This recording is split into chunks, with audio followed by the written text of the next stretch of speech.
welcome back to DCU Daily. Here we are on Tuesday after a very nice long Memorial Day weekend. Here we are back in action, ready to give you all the news in pop culture, as well as all the news in regards to James Gunn's DCU. So let's get started. What is the first thing we always talk about, guys? Is usually the news. So the news is going to consist of box office. That's what we usually talk about at the beginning of the week, all things considering, because of no show yesterday because of Memorial Day. So this is going to be our impromptu box office day. So with that, we're going to be talking about Mandalorian and Grogu. We're going to be talking about Obsession, as well as some last vestiges of previous box office results and where they are in regards to the film landscape right now. And then we have a bit of movie talk madness, mainly in regards to glazing Project Hail Mary yet again, as well as a bit of MCU Weekly. We have a lot of Spider-Man news. Apparently there's a foreign teaser that has been revealed, but in addition to that, we might be getting a new teaser, and it might be disappointing some, so we'll get into that soon enough, as well as some Spider Noir stuff. The show is expected to drop, I believe, tomorrow on Prime Video. I think it's already been posted on MGM Plus, so it's going to be posted tomorrow for all the Prime people with the actual streaming service that people actually pay attention to. And then, of course, we have a bit of TVA Talk Terror. We got a couple trailers that we need to talk about, and then our quick hits, and then tons of DCU news, mainly Supergirl news, but we have quite a few quick hits, a little pop-off stories of what did Gunn say, Man of Tomorrow, Batman Part 2, as well as my progress for you guys for Lego Batman Legacy of the Dark Knight. Where am I? Well, I got to tell you guys about it because I'm excited to talk about it, and I have next to no one to talk about it with, so I'm going to talk to you guys about it. Then, of course, we have tons of Supergirl news. We got a couple new TV spots. We're going to share those stills. We're going to share some crypto, some Lobo, some Millie Alcock being based. Got some billboards. Apparently, Supergirl's getting a Barbie because why not? But another important story is Supergirl destined to flop? Well, we will talk about it because we try to remain as unbiased as we can with these movies. So all of that and more right now. It doesn't seem to matter what I do. I'm always the number two. All right, mister, I need to paint my abs on to get nominated. You don't see Robert Downey doing that. You're kidding. You're kidding. I can't open the envelope without the... Warner Brothers is heading back into the Matrix with a new movie in the works. Wonder what other surprises are in store. I want to be Bruce Wayne. I like that. You're gonna love me. There's the shot right there. That. Okay, we don't need to see right there. You look ridiculous. Well, not no more, he don't. What, dude? I can barely understand you. Your accent's insane. What the Give me a hand up. Nope, I'm actually okay. Thank you very much. Oh, wow. Wow.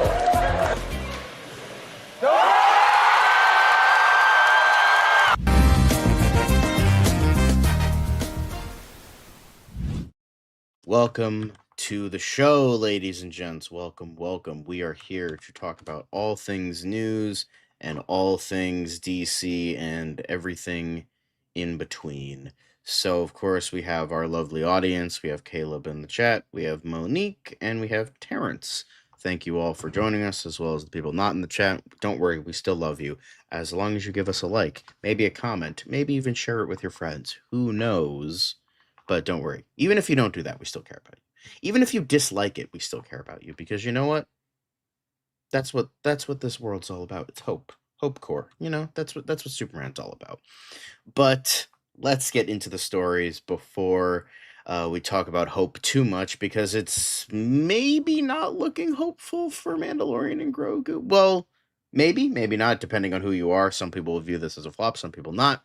But apparently Star Wars Mandalorian and Grogu eases Force to 4-day $98 million U.S. domestic box office with a $167 million worldwide gross, as well as Obsession getting $32 million at the box office.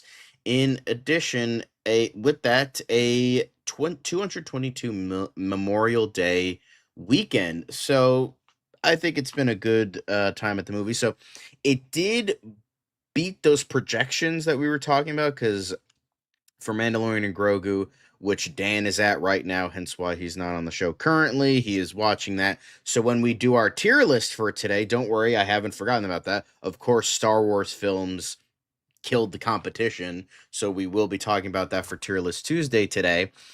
But those initial box office projections were, I believe, $82 to $84 million, and then that was for the domestic, I believe, and it beat it out at $98 million. But that's pretty good. It still is, I believe, the second lowest for a Star Wars film. It did beat Solo, so that's pretty good, but it still hasn't beaten the rest of the openings, which, it's considering what this is, the grandiose return of Star Wars on the big screen. It didn't do that bad. It didn't do great, but it didn't do bad either.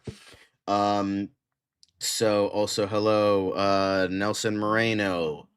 Nice to see you.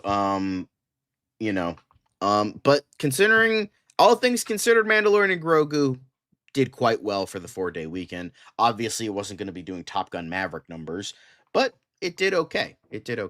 So yeah, that's maybe exciting if you're a Star Wars fan. Maybe not if you're Caleb, because hates everything Star Wars now. So that's okay too. That's okay. I mean, I'm just the power of indifference is what fuels me. I guess not really fuels me, because I just don't care anymore. But yeah. So Mandalorian and Grogu opens to over 100 million over Memorial Day weekend. Why week number 2 will be crucial. So 81 million of that 100 million, I mean 98 million, but yes, came from the traditional 3-day weekend, which it still beat. I believe it still beat Solo. I think Solo was at 80 million, so I think it still beat it. However, with a softer than expected 63 million from international markets, Lucasfilm's big screen follow-up to Disney Plus's The Mandalorian has debuted at 163 million. Is it a hit or a miss? After the pandemic, any $100 million opening is a win, but this is Star Wars, an iconic franchise that's been relegated to streaming for the better part of a decade. According to Variety, box office analysts believe it's too soon to tell whether Star Wars is still a cinematic property. As the trade explains, they suggest the film's second weekend in theaters will better indicate whether Mandalorian and Grogu is only appealing to fans of the series or if it'll break out among families. The Jon Favreau-helmed movie has opened in the same ballpark as 2018 Solo Star Wars Story, which eventually tapped out at a little under 400 million worldwide. The movie was considered a disaster, but mostly because it carried a massive $300 million production budget, thanks to a change in directors and significant reshoots, which I am sure Phil Lord and Chris Miller are laughing their asses off, considering, this is a failure and, Project Hail Mary is not. But don't worry, we'll get into Project Hail Mary later. As Deadline puts it, the movie was cheaper than Solo, $165 instead of $300 before global P&A, so that's commendable, and when you factor in the tail of merchandise, it will be fine. Sometimes these movies make more money in merchandise than at the box office, duh. One talent rep tells us, and he's right, there was also a rich $100 million promotional partner campaign for Mandalorian Grogu, which includes brands as Burger King, Volkswagen, Nilla Wafers, Coca-Cola, Hertz, Alaska Airlines, Walmart, Bath & Body Works, Schick, and more. Why Schick? It's a fucking shaving. Okay, whatever. So and most of the critical reaction has been mixed. Yes, I do remember you saying that, Nelson. So yeah, Dan is seeing it right now. He should be on at least hopefully for Tier List Tuesday, because he's going to be the one helming a couple of these movies that I have not seen.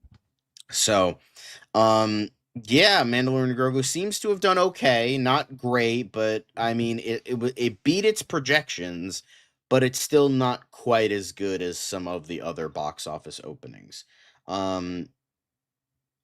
Yeah, merchandise, that's the big thing. I mean, that's where a lot of these IP franchises by big companies makes its money, is merchandise. God knows God knows I spent enough money on the merchandise for Superman, so there's that. Yeah.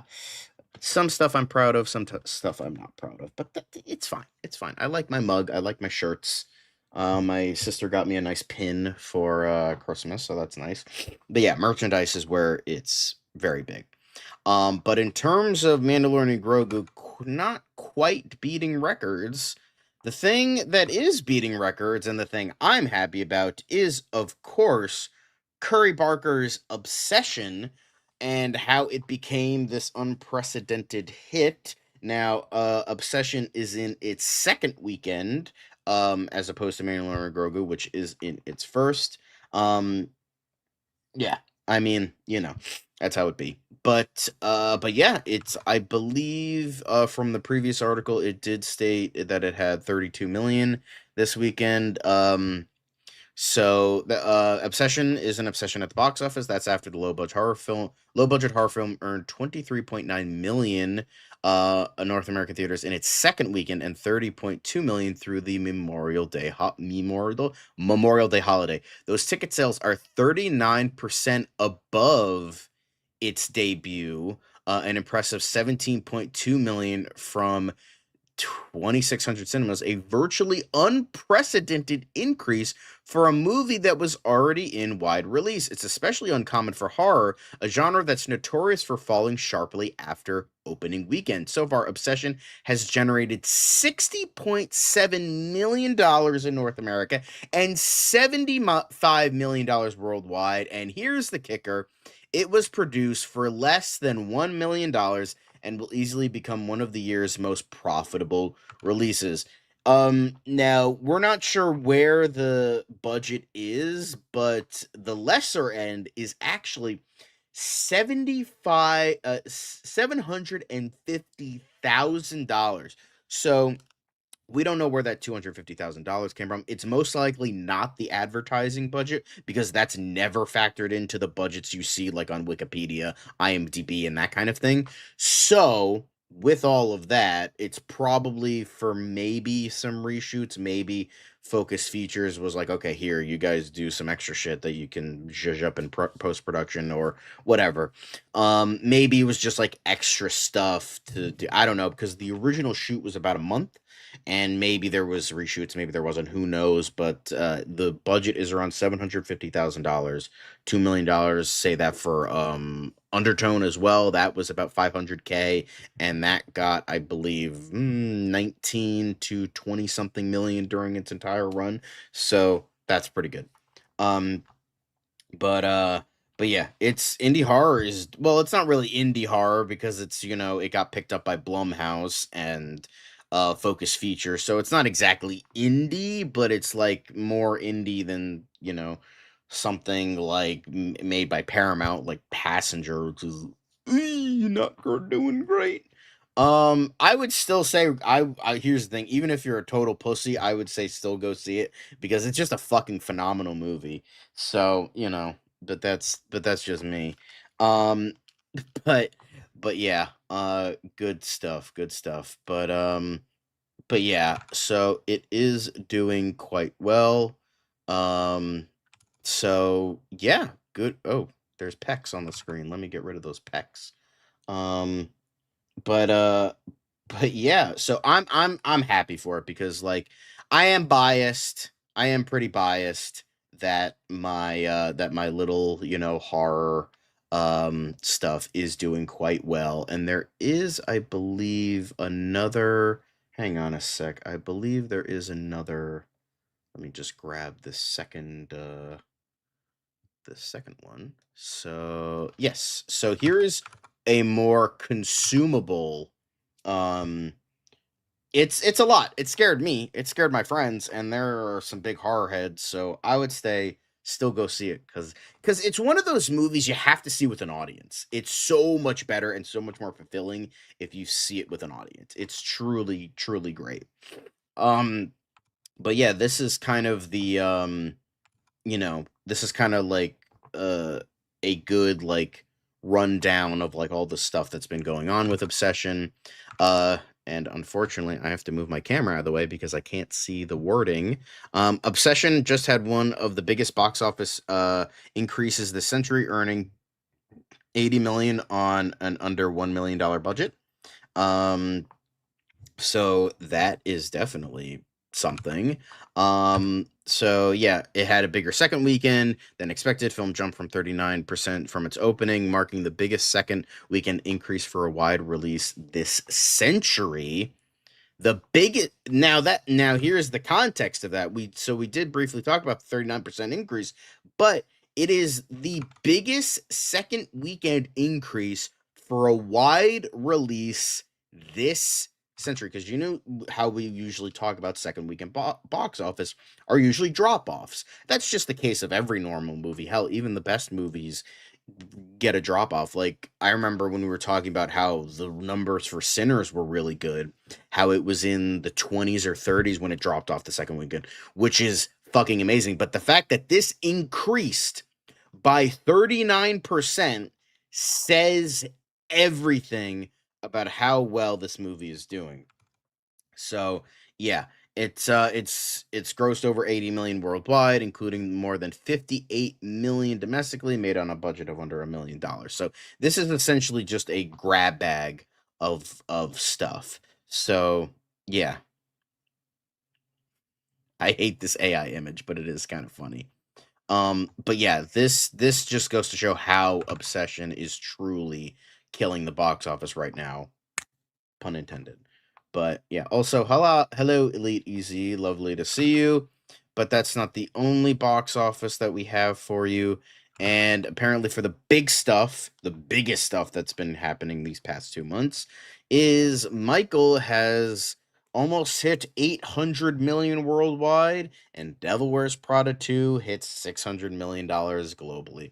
So yes, we have to crash back to reality, because even though great original films like Obsession is doing really well, and Mandalorian and Grogu, stupid IP bought by a stupid company, is going down the shitter, well, generic biopic and even worse 20-year-old sequel is still making money. So you win some, you lose some, but that's okay. That's okay. So that's it for what we have for you right now in regards to the box office. Now we are going to talk about movie talk madness, and with that, why not glaze Project Hail Mary? And why not glaze the Beatles a little bit? Because if you remember towards the end of the film, when Ryland Grace makes the choice to go save Rocky after the pods leak, he, it's to the beat of Beatles song, Two of Us, and all the pods are named, Ringo, George, John, Paul. They go back to Earth. Ryland Grace goes to save Rocky, as we all know since we've all seen the movie. So yeah, it's just touching, wonderful friendship. Love to hear it, love to see it. So yeah, and I'm sure it cost half the budget to get that Beatles song. So, Untitled Music Biopic number 56. Yes, very unfortunate, but yes. I just love this movie. But that's not the only PHM glazing we're doing. But this shows more behind the scenes stuff of just our boy Ryan on wires trying to make it work. And I remember he was talking about this on a show. I don't know if we talked about this before, but he was like, I was so nervous because I was like in front of these astronauts and I was like really awkward, and like that's part of the comedy of the movie, and I was awkward, the character's awkward, so it was like supreme awkwardness. And all the astronauts that were watching were like, no, that's like painfully fucking accurate being in zero G. It's not graceful and like amazing, like fucking Alfonso Cuarón with fucking gravity. Oh look, she's in fetal position, she is baby, oh my god, so fucking amazing, right? No, it's more like Ryland Grace tripping over himself trying to put his suit on. So yeah, based Project Hail Mary is based. The Chad Project Hail Mary versus the Virgin Gravity. So, yeah, good stuff. But we have one more bit of movie talk madness, and get prepared, Caleb, because you might cry again because your boy Jared Leto's getting mentioned.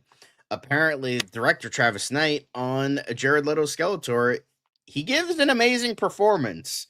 Well, when you can't tell who he is, that's pretty good. But Masters of the Universe director Travis Knight has explained how Skeletor was brought to life in the movie. During a video interview with Gunn, the filmmaker revealed that Jared Leto acted out his scenes in a practical muscle suit with the iconic villain's expressive CGI skull face added in post. According to the recent report from Puck News, Leto wasn't thrilled with the film, but there seems to be more to the Morbius star doing zero promotion for the reboot, setting aside the accusations of inappropriate behavior from multiple women and even his own castmates. Leto has proven to be box office poison over the years, with several major studio releases, including his previous film Tron Ares, underperforming or bombing outright. The blame can't be laid at Leto's feet, of course, but perception is reality, and the studio seem to feel that highlighting the fact that the Academy Award winner has a lead role in the reboot, even if he is unrecognizable as the Skullface villain, isn't going to do the film any favors. It doesn't seem like it's going to matter because the early opening weekend box office tracking for Masters of the Universe is in the $25 to $35 million range, which is pretty bad considering the Star Wars movie that no one was excited for just earned $100 million domestically. So that's saying a lot. Which really wouldn't be a great start for a movie that was with a reported production budget of $175 million. Perhaps having Leto promote the movie is simply a risk Amazon and Sony would rather not take. We also have a new international IMAX poster featuring He-Man taking flight in the Wind Raider, which I will say looks pretty cool. I think this is just the case of like, stop trying to make Masters of the Universe a thing. It's not going to be a thing because it feels like everything outside of the original show just hasn't hit with audiences. And a friend of mine had made a very good point of this, where it's just like, I think it's just an 80s thing that should have stayed in the 80s. Like, because there's a lot of stuff that happened in the 80s. Like, I remember, like, there was, like, Dino Robots, where it was, like, a thing. It had, like, a animated show. It was a thing in the 80s and then never became a thing again. Sometimes things in the 80s should stay in the 80s, and I think this is one of those cases. Because it seems like no matter what they try to do to reboot this franchise, whether it's the Kevin Smith show, the other show that was also Masters of the Universe, I think Masters of the Universe is like Awakenings or whatever the fuck it was called. That She-Ra show that everyone like fucking, there was like a controversy for, that the animation was terrible. So there was that, and then this movie not projected to do all that great. Hell, even in the 80s, it wasn't doing well, considering that the show eventually got canceled and the movie was trash. So, it's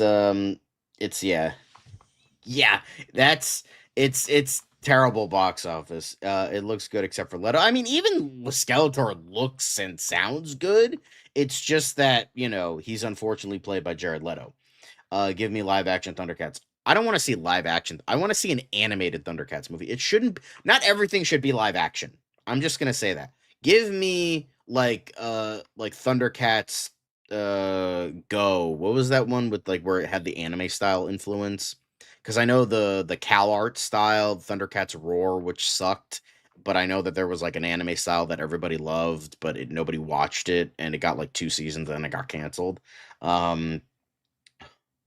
Yeah, the thing is about Jared Leto, he's a very good actor. It's just, he is a fucking piece of shit. That's the thing. So, exactly. Yeah, Cal Arts Bean. Gotta love the Cal Arts Bean. Speaking of Cal Arts Bean, I actually finally watched Luca mid. But yeah, that was essentially the Cal Arts bouncy bean. So yeah, it's a shame that Masters of the Universe will most definitely bomb at the box office, but I have a strong feeling it'll be a cult hit. That's how it's probably going to be. But speaking of things that are not going to be a bomb, going from Masters to Marvel, and I think I am. Yeah, sorry, my camera's a little screwed up. I apologize for that. Yeah, I mean, from what I've heard, he was great in Requiem, so, that's something. You're right, it is something. Um, Gotta be live action, oil muscle Thundercats or no go. Oh God, don't give Zack Snyder a boner. Add slow motion in there, and he might just start coming all over the place. So calm down there. But we're talking about MCU Weekly now, and we are talking about Spider-Man: Brand New Day, and it seems that we got an international TV spot for the film, which includes mostly the same footage that we've seen. Nothing too amazing in regards to that, but we did get some stuff in regards to Spider-Man Brand New Day. But that's not the thing we want to talk about in terms of a teaser. It's this. Apparently, Spider-Man Brand New Day trailer rated runtime and possible release date explained. So after a blurry leak at the end of 2025, the first Spider-Man Brand New Day teaser was officially released in March. It feels like we're due a new look at the long-awaited Spider-Man No Way Home follow-up, and fortunately, it seems a trailer is imminent. The same Korean ratings board that revealed the runtimes of all 4 Avengers Doomsday teasers has just rated a Spider-Man Brand New Day trailer, and it's only 44 seconds long. This could be just a shortened version of the main trailer or an in-theater promotional video. Even more likely is a late rating for a recently released featurette. However, while we advise tempering your expectations, that doesn't mean a new sneak peek isn't heading our way imminently. Several reliable insiders are reporting that it will likely be online sometime in the next 2 weeks, and Sony Pictures will likely have a trailer ready to play in front of Masters of the Universe, a movie it's distributing on June 5th. Will it be exclusive to theaters before getting an release? It's possible, but an online release can't be that far off.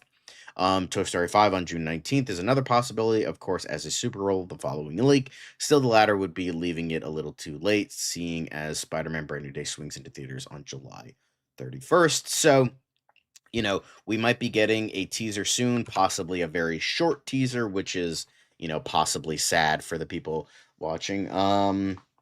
No, we did not hear early reviews for Brand New Day. I did not hear about that. Maybe I could try to find something and then we'll talk about it. But for the time being, apparently Spider-Man is not the only street level hero we're talking about. Daredevil is the next one. And Daredevil Born Again in season 3 gets intriguing cast update as season 2 concept art reveals Bullseye's suit. So, obviously, season 3 is underway, but following some early shots of the reunited Defenders, minus the Man Without Fear, a new look Kingpin, and the return of Muse, things have gone quiet in recent weeks. Charlie Cox still hasn't been spotted on set, though that isn't hugely surprising. With Daredevil being behind bars and all, Matt Murdock is bound to suit up again at some point. Of course, and it's now been revealed that Marvel Television is casting cops and military for season 3. The news comes our way from insider Daniel Richtman. Grain of salt. With no further details offered, cops showing up in Daredevil Born Again, it certainly isn't outside the norm, but the military, with the Kingpin no longer the mayor of New York, it's hard not to be intrigued. Could it have something to do with Bullseye at the end of season 2? Spoiler alert, Dex flew overseas, with Mr. Charles taking Luke Cage's place as a vigilante tasked with quietly fighting America's wars in secret. We know he's getting a new suit, and we may follow Bullseye as he uses his unique set of skills to lay waste to a foreign army. Talking of the fan favorite Hitman, concept artist Jack Sizzy has shared concept art of his Bullseye costume design for Daredevil Born Again season 2, which is kind of in the more typical comic book spirit, but still relatively grounded for what it is.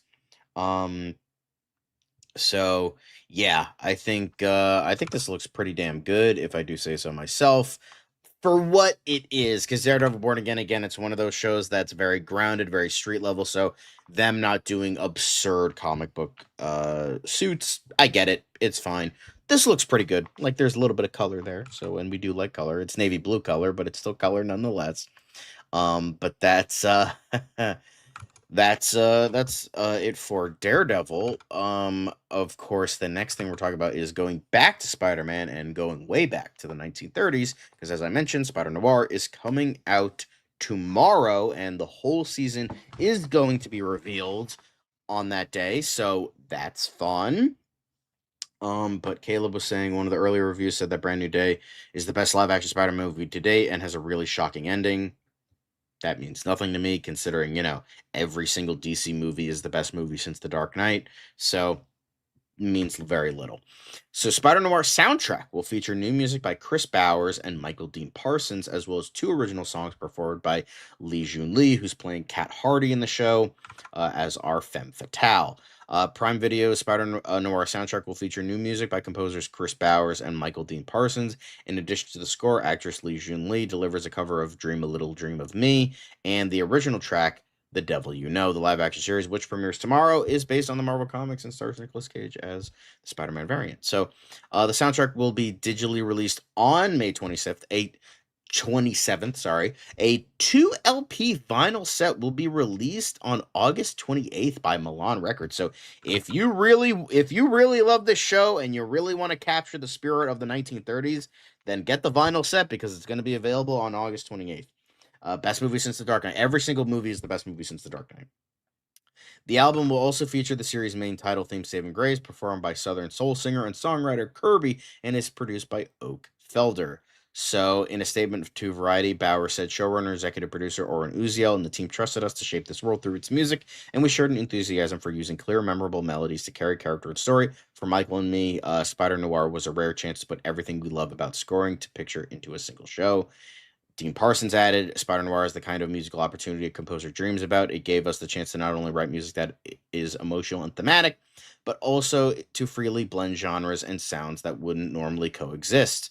The more we leaned into these juxtapositions, combining noir and superhero sensibilities, then layering in experimental synthesizers, electric guitars, and other modern textures, the more natural it all felt within this unique world. So, yeah, guys, I'm already going to watch the show. You don't have to convince me further. It's literally a day away. You don't have to fucking convince me. We are here. I am wearing this shirt. Guys, you don't have to convince me anymore. It's fine. We are all going to watch this.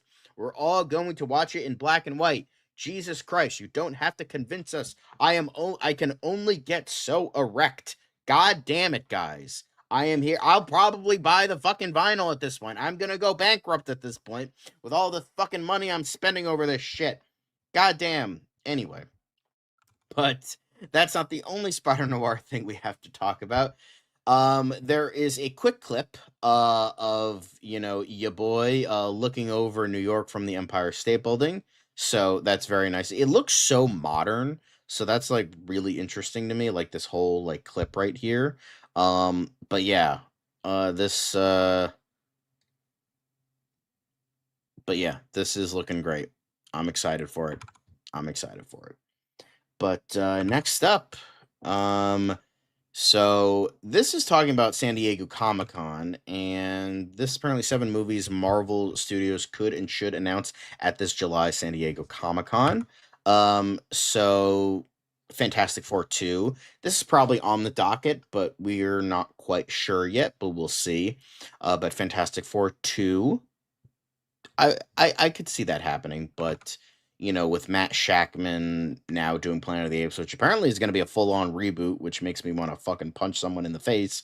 But it's I would imagine that they're probably going to go with Fantastic Four 2, going to come out after Secret Wars, considering that it would make sense with the reboot and whatnot.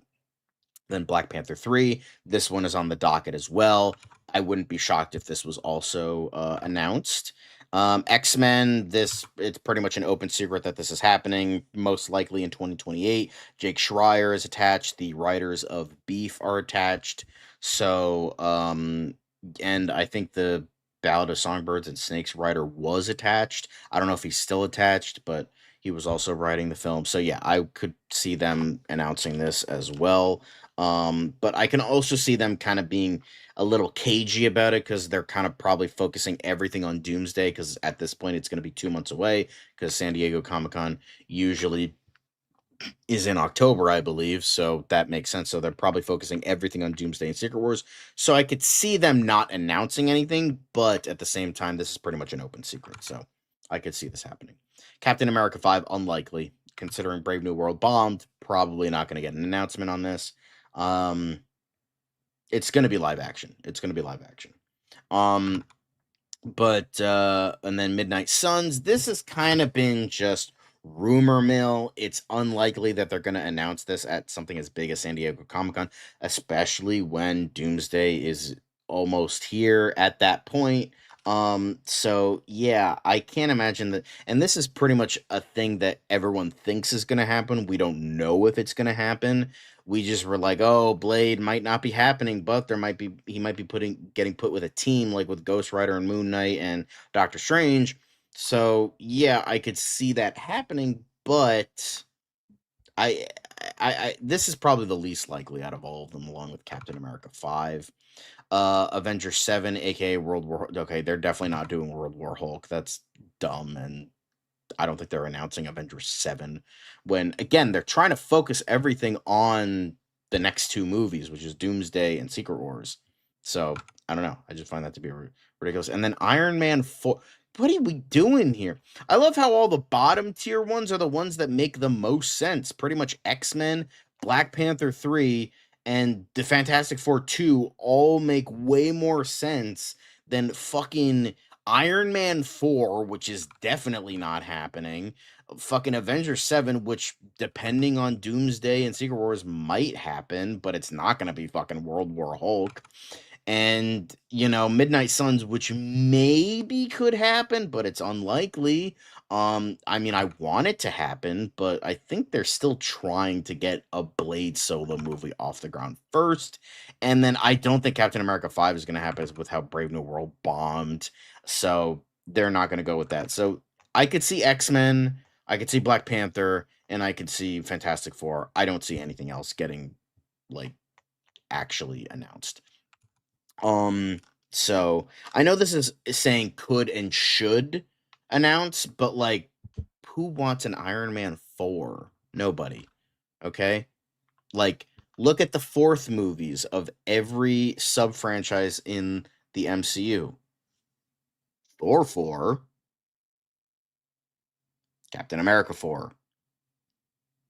Love and Thunder is a desecration of everything I love about film. Brand New World was not very good and a bomb. So why the fuck would you want to make an Iron Man 4? Especially when Iron Man is dead. Yes, they're bringing him back as Doom, but they're not, doesn't mean he's going to come back as Iron Man. So, yeah, ridiculous. What did they smoke? Yeah, this is just, sorry, my head's very itchy, but this is just ridiculous. Ridiculous. Anyway, moving on. This is, stupid. But anyway, speaking of, apparently Marvel Studios is rumored to be developing a spinoff for one of its best Phase 4 MCU movies. Well, considering that the only one, the best one was probably Doctor Strange 2. But a lot of people seem to like Shang-Chi. But there have been rumblings about a Shang-Chi and the Legend of the Ten Ring spinoff since 2021. Well, it would be a sequel, but with many believing it eventually became Wonder Man, a series co-starring one of the movie's standout characters, Trevor Slattery. Filmmaker Destin Daniel Crichton was heavily involved with the critically acclaimed Marvel Spotlight series. We've been hearing chatter about a Ten Rings-related series revolving around the Mandarin's criminal organization for some time. Now, Daniel Rickman reports that Marvel Studios once again has a Ten Rings project in development. This feels a little like a familiar story being repackaged, but after the likes of Nova and Strange Academy were put on hold, Marvel may have decided to revisit this series. Whether it happens in another matter, of course, but a Shang-Chi follow-up is long overdue. The movie's post-credit scene set the stage for Meng-Er Zhang's Zhilang to pick up where her father Wen Wu left off. It's hard to say whether that group really needs an entire series devoted to them, especially when they'd arguably make better antagonists for Shang-Chi too. Either way, if the series moves forward, we'd hope that Shang-Chi himself is a part of it. So I don't think this would happen, but possibly. And then finally, Sebastian Stan. He teases MCU future ahead of DC debut in Batman Part 2. With Sebastian Stan gearing up to shoot Batman Part 2 with Matt Reeves this summer, Marvel fans are understandably eager to know what the future holds in store for Bucky Barnes and the MCU. At the end of Thunderbolts, the former Winter Soldier joined the new Avengers and was shown helping lead the team in a post-credit scene shot on the set of Avengers Doomsday. Will that movie be the end of the line for Stan as he looks to make the leap to the DC universe as Harvey Dent Two-Face or even another character? Appearing at the Cannes Film Festival, the actor addressed his MCU future when he said, "It's sort of like having a sibling you've never known you had who you spent 15 years with. There's been a comfort there returning every few years, which hopefully I'll keep doing." So, yeah, I'm sure, like, I don't think they're gonna kill him off, but I could see him just being like, I kind of want to move on to better, other, bigger and better things. Considering his career is actually pretty good, one of the few that's been like good outside of the MCU, which is a rarity. You know, he was in 2 Oscar-nominated films these past couple of years. He was in A Different Man and The Apprentice, as well as, you know, he's going to be in the Batman Part 2. And he's been in a bunch of other... Fresh was another one that a lot of people liked. I never saw it, but I heard it was good.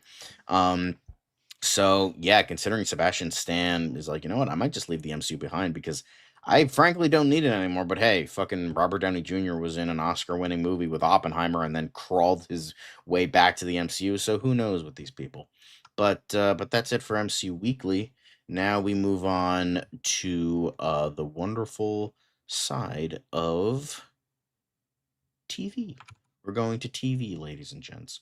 Not a lot of TV stuff, but something that's worthy to talk about. Well, one thing worthy to talk about, and that is, well, not the second thing, not the first thing. That's the Gilded Age. We have a first look at the Gilded Age, as well as a little bit more Harry Potter footage among teases in new HBO Max trailer. So, if you guys are excited for Gilded Age, which I can't imagine a lot of you are, then boom, there you go. We got a little bit of a first look at the newest season. Congrats, guys. But then the thing I'm more excited to talk about, that's Baywatch. Hell yeah. Am I gonna watch the series? Maybe, probably not, but like it's a hell of a lot more enticing than Gilded Age. But Baywatch has released its first look, and it features Stephen Amell, slow motion running, and iconic red swimsuits. So, Arrow alum Stephen Amell hasn't had the best luck on TV since bidding farewell to the DC Universe. Heels never got much of a fighting chance despite positive reviews, and Suits LA was canceled after 1 season, apparently really bad too. Now he's looking to return to the action realm with Fox's Baywatch reboot. The actor will play Captain Hobie Buchanan, the son of David Hasselhoff's Mitch Buchanan. A first look at the characters revealed in this new promo, first shared on Action News, which also includes model Brooks Nader, influencer Livy Dunn, and actress Jessica Belkin. Belkin is playing Hobie's daughter, Charlie Vale, who leaves her complicated home life in Texas and shows up on her father's doorstep in hopes of becoming a Baywatch lifeguard. I keep forgetting that Stephen Amell is like in his 40s now, because I think, oh yeah, Green Arrow, and it's like, no, dude's like super adult now. Dunn, who makes her professional acting debut in Baywatch, plays junior lifeguard Grace, and Nader is taking on the role of Celine, a Zuma Beach lifeguard described as Hobie's adversary. Promising the same beach with new blood, the iconic red swimsuits and slow motion running that helped make the original Baywatch's 90s staple are put front and center. ML captioned his Instagram post, "I dream in slow motion." The 12-episode reboot doesn't premiere until late January 2027. Not gonna lie, I didn't think it was gonna be that late. I thought it was gonna be for the normal start of the TV season in September, but I guess not. So this is a very early promo for a show that's still the better part of a year away from hitting our screens. So, original Baywatch lasted for 11 years. And, you know, that's pretty good. But hopefully this is a hell of a lot better than the god-awful movie with The Rock and Zac Efron and Alexandra Daddario. I loved Baywatch, but probably not. Okay. But yeah, good for them. I hope the show is good. I mean, even if it sucks, it's got pretty people to look at, which is essentially what made the original show popular. It's like, come on. Did people really watch it for David Hasselhoff's acting ability? Come on now. They watch it for Pamela Anderson. Anyway, but that's it for TV Talk Terror. Now we go into the quick hits. Let's get that bossa nova elevator music in here. Not a ton of quick hits, but enough. The main draw is going to be from, you know, later on, but apparently Anderson Cooper left a heartfelt goodbye for Stephen Colbert after he got unceremoniously fired from The Late Show because of low ratings. But yeah, so Probably not, but Monique is saying it was. I mean, it's junk food television. But yeah, so he paid tribute to Colbert as the final episode of Late Show aired on Thursday night. Cooper recounted his appearances on the show, saying it's a sad night to see Stephen sign off. So yeah, that's not the only thing in regards to Stephen Colbert, but Stephen Colbert's surprise appearance on Michigan Public Access show erupts in online brouhaha. The social media verse exploded with rumors that Paramount was trying to suppress the episode, but the truth is something different. So this kind of goes into it a little bit more. You can read it for yourself, but I'm not going to go over everything. It at the most is Paramount posted a takedown notice because of like copyright bullshit. But then apparently CBS suspends the takedown notices on bootleg YouTube uploads of Stephen Colbert's Only in Monroe public access show after outcry. So they don't want to mess on their hands. So they're like, all right, fine, we won't do the takedown notices, fine. So get fucked, CBS. The people spoke, so eat a dick. But good for them for clapping back against Paramount and CBS for being douchebags. So with that, moving on to Jon Favreau talking about Mandalorian and Grogu at the world premiere at the Chinese Theater in Los Angeles. I sat by my dad 49 years ago watching Star Wars for the first time, and tonight I get to sit next to my dad and watch this movie. Oh, how things have gotten downhill. Hopefully you aren't a disappointment to your father. But, you know, that's neither here nor there. Congrats to Jon Favreau for this movie. So, yeah, I mean, could be worse. Could have Ahsoka in the movie, because apparently Dave Filoni wanted Ahsoka in this movie. Allegedly, according to some insiders. But, yeah, congrats, I guess, even though the movie is,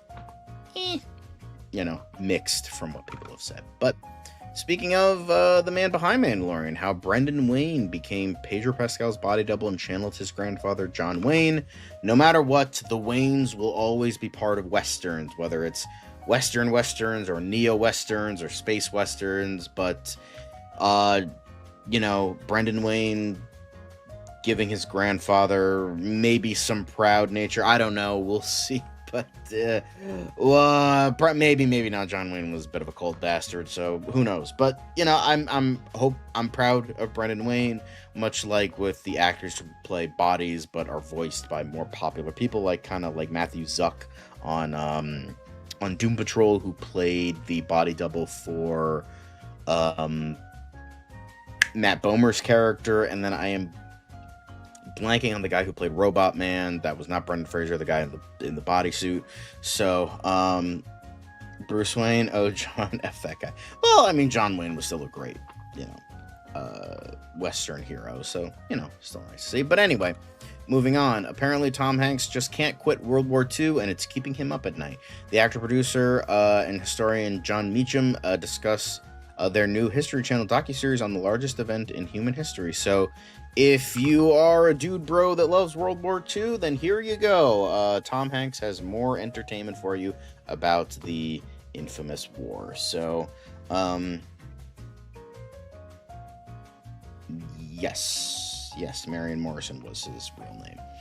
But, Brendan Wayne was like, yeah, I don't want to be Brendan Morrison, so Brendan Wayne.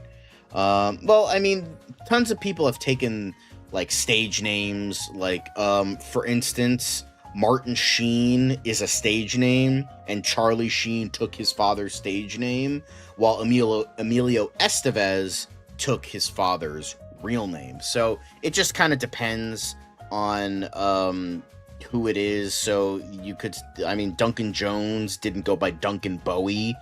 He went by his father's real name, which was David Jones. So he went by Duncan Jones.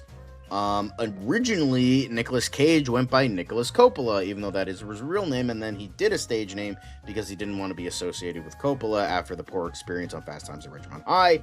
So, it all depends. Name a better duo than Tom Hanks in World War II. I don't know, Batman and Robin. But yeah, so if you guys want to watch this, then there you go. Toronto Film Fest sets Christopher Nolan retrospective. TIFF will pay homage to the Oppenheimer director when his 12 features will fill light box screens in July and August. So, very nice. Very nice to see Christopher Nolan, just Sir President Christopher Nolan, winning and winning and winning. So awesome to see. And the thing I'm really excited about, apparently Paddington 4 has been officially greenlit. Dougal Wilson, who directed Paddington in Peru, will most likely return, and apparently Armando Iannucci to write Paddington 4, which is interesting because this is coming from the guy who wrote The Thick of It. He created the show. So yeah, this is gonna be interesting. Like, I'm curious with how he'll, he also famously wrote The Death of Stalin, which was, kind of a political comedy. Yeah, so we'll see how this goes. Hopefully he can write for children and not have, Paddington spewing F-bombs. I can't imagine it will be as good as the first two films, but I'm gonna be excited for it. I did really like Paddington in Peru. It's not as good as the first two movies, but I still think it's a hell of a time. I just wish Paul King would come back. But speaking of iconic British characters, apparently the Doctor Who Christmas special has reportedly been scrapped as the BBC struggles to find a new Time Lord. Russell T Davies' return to Doctor Who was meant to get the long-running sci-fi series back on the right track, but ultimately fell short of expectations. Whether it was the quote-unquote woke storylines, the Time Lord's surprising lack of screen time in the first batch of episodes, or Davies taking some big swings with Universe lore, it felt there was a fresh wave of backlash each week. Last October, Disney Plus ended its Doctor Who partnership with the BBC. The news had been expected, though it was a major blow to the franchise, after the streamer had teamed with the British broadcasting company to bring the long-running sci-fi series to a global audience. Apparently, according to an insider, so take it with a grain of salt, and this is coming from The Sun. Okay, British tabloids have a pretty solid track record with Doctor... Bullshit. Okay, so this is most likely bullshit, because The Sun also said Chris Marshall was going to be the 13th Doctor, and that didn't fucking happen. So this is most likely bullshit, but I'll talk about it anyway. Despite reassurances that the show would be back on our screens with a new series, there's been no confirmation from execs about when that will be, and they proudly announced that the Doctor would be making a comeback in this year's Christmas special. Now, with less than 7 months to go, that looks like it's hanging in the balance too. Problem is they have found it difficult to find anyone who will take the part of the 16th Doctor, even though it was Billy Piper, but okay. Probably because it now feels like a role that comes with all the baggage of the most recent series. There are fears that even if they do manage to pull something together, it is going to be a poor cousin to previous Christmas specials, which have always been adored by fans. So we'll see where this goes. I don't believe this for a second because it's coming from The Sun, but that's neither here nor there. But anyway, that's it for the quick hits, guys. Now we move on to DCU Daily, so let's get that shit started right now. It's another project that's been blessed from the beginning. There's the shot right there. That. Okay, we don't need to see chorus. Right there. Hey, buddy. Eyes up here. Now you want to get nuts? Let's get nuts. Here we go. Victory mine.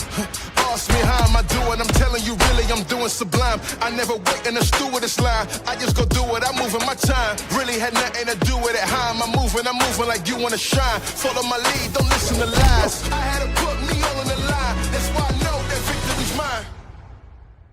I prefer Jared Leto. Hunka hunka!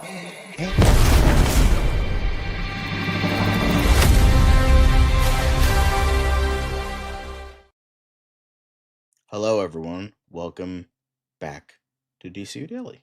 Here we are. We are here to talk about DC news, and there is quite a bit of it. Obviously, we start normally with quick hits, but I have to, properly introduce myself again. Hello, John. Lovely to see you all. Stephen Ortega just entered the chat. Hello, Stephen. But here we are, DC news time.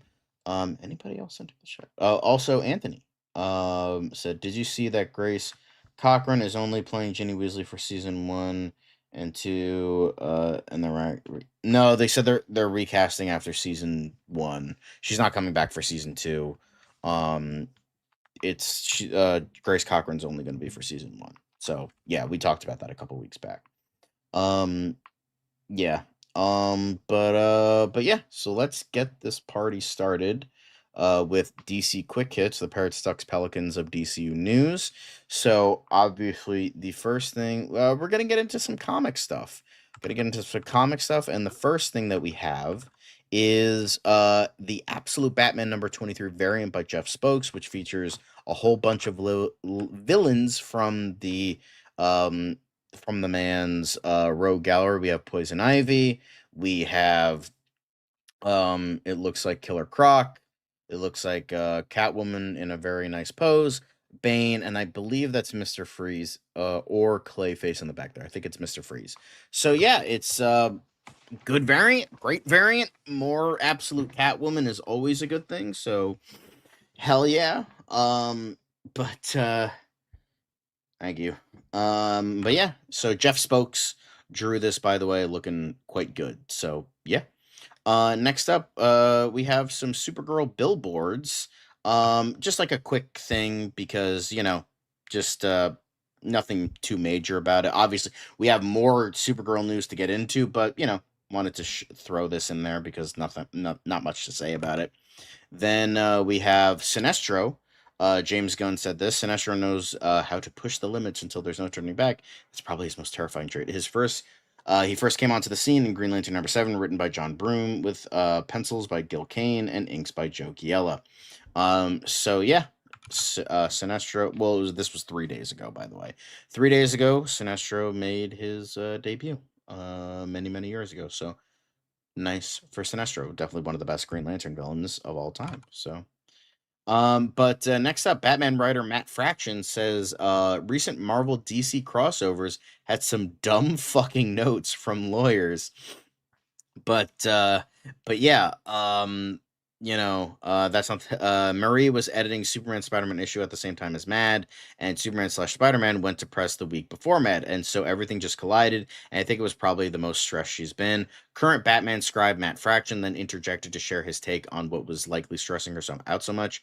Those were some truly spectacularly stupid notes that she was getting. If my experience was indicative of what everybody else was going through, there were some dumb fucking notes. That was difficult.